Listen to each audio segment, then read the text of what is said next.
আপনারা দেখতে পাচ্ছেন এটা আমাদের দেশের একটা সামাজিক ব্যাধি।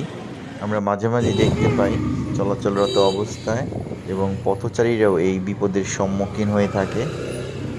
দেখেন, এমন একটা দানবের মতো জন্তু যদি কোনো বাইকের সামনে বা ইজি বাইকের সামনে বা পথচারী বা কোনো ভ্যান বা অটোরিকশার সামনে এসে দাঁড়িয়ে সুর দিয়ে যদি হাত ইশারা দেয়, তখন কার কলিজায় পানি থাকে।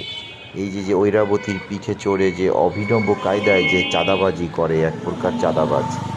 এই চাঁদাবাজি সচরাচরই দেখা যায় এবং হচ্ছে দোকানের মধ্যে ঢুকে যায় টাকার জন্য এবং গাড়িগুলার গতিরোধ করে টাকার জন্য দাঁড়িয়ে যায়। এটা আসলে খুবই একটা অমানবিক একটা বিষয় এবং এই চরম একটা বাজে কাজের মধ্যে একটা কাজ, যেটা আমরা মাঝে মাঝেই দেখি যে এরকম মানে ওই দেখেন একটা বাইকের পিছনে একটা মেয়ে ছিল।